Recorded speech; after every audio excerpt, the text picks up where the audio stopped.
बेडूकवाडी येथे मावेजा मागणाऱ्या शेतकऱ्यांवरच पवनचक्की कंपनीकडून खंडणीचा गुन्हा दाखल। यामुळे शेतकऱ्यांनी अत्यंत चिंता व्यक्त केली आहे। त्यामुळे आमचा मावेजा आम्हाला देण्यात यावा अशी मागणी शेतकऱ्यांनी आज रविवार दिनांक 11 मे रोजी दुपारी 1 वाजता केली आहे। पाटोदा तालुक्यातील दासखेड ग्रुप ग्रामपंचायत अंतर्गत बेडूकवाडी येथील पवनचक्की कंपन्यांना विरोध करणाऱ्या शेतकऱ्यांना देखील या ठिकाणचे जेसीबी ऑपरेटर आणि ओटो कंपनीचे कर्मचारी यांनी रामगाडे यांच्या तक्रारीवरून भादवी 115(2), 126(2), 308(2) आणि 308(3)(5) व कामाला विरोध करणे, जाणीवपूर्वक हत्येचा प्रयत्न करणे आदी कलमांतर्गत गुन्हा दाखल करण्यात आला आहे। हा प्रकार दुर्दैवी असून शेतकऱ्यांना त्यांचा मावेजा देण्यात यावा अशी देखील मागणी शेतकरी वर्गातून केली जात आहे। नेमकं काय परस्पर आमचे आले आमच्या रानामध्ये, आम्ही म्हणलं काय धोरण नाही तर ते आम्हाला 5-25 लोक होते ते मेळच लागून देणार, धक्काबुक्कीचं पर्याय आम्हाला नाही विचारता। मग आम्ही काय म्हणलं इथं आमच्या इथं येऊ बी नका, काहीच नका बाबा, तुम्ही आपलं ज्यांनी जागा दिली त्याच्याकडे 100 पाडा आमच्या इकडे काही येऊ नका। आम्ही इथून तार वाढणार आहेत आणि तार वाढल्याच्या नंतर म्हणजे इथून आम्हाला ढकलाढकली केली आणि म्हणजे तुमचा काही अधिकार नाही तर आम्हाला न विचारता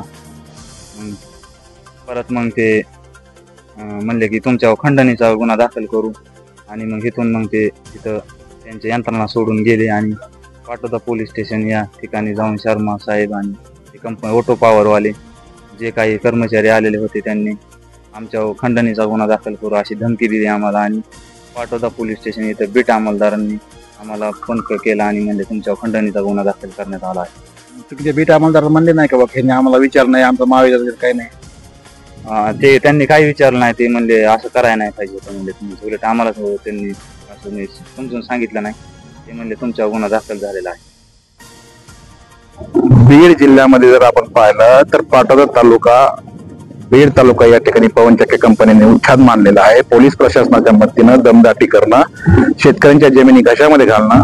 आपण पाहिलं की मुख्यमंत्री देवेंद्र फडणवीस यांचं स्वप्न साकार करण्यासाठी सौर ऊर्जेचं पाहिलं तर पोलीस प्रशासन, जिल्हा प्रशासन अगदी पवनचक्की कंपन्यांचा गुलाम झालेला आहे। जण आले यांना कुठल्याही प्रकारे कल्पना नाही, यांच्या शेतामध्ये त्यांनी होल पाडलेले आहेत बघितलं आणि इथून विद्युत वाढ जाणार आहे। जेव्हा यांनी सांगितलं की या ठिकाणी आम्हाला जमीन जे आहे आणि पानाड्याने पाणी पाहिलेलं आहे, भविष्य काळामध्ये आम्हाला या ठिकाणी विहीर खोदायची, बोर घ्यायचे, तेव्हा यांना तुम्ही त्यावर खंडणीचा गुन्हा दाखल करू म्हणून या ठिकाणचे पवनचक्की कंपन्यांचे लोक पाटोद्याला गेले। त्यांचा मुलगा जो आहे बालाजी शिंदे, त्याला तिथल्या बीट अंमलदाराचा फोन आला की पवनचक्कीवाले तुमच्यावर खंडणीचा गुन्हा दाखल करतायत। तेव्हा नेमकं काय तुमची अडचण आहे हे सुद्धा पोलीस प्रशासनानं विचारलेलं नाही।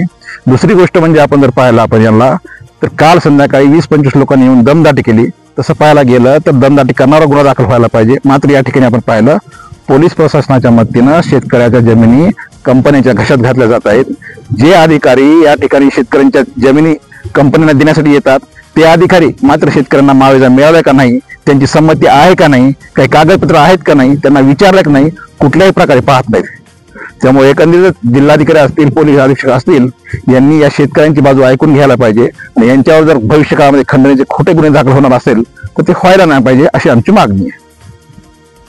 अशा प्रकारे मावेजा मागणाऱ्या शेतकऱ्यावर खंडणीचे गुन्हे दाखल केले जातात, त्यामुळे असे होऊ नये अशी मागणी या पाटोदा तालुक्यातील बेडूकवाडी येथील शेतकऱ्यांनी केली आहे। या संदर्भात आम्ही प्रशासनाशी संपर्क करण्याचा प्रयत्न केला असता त्यांचा संपर्क होऊ शकला नाही।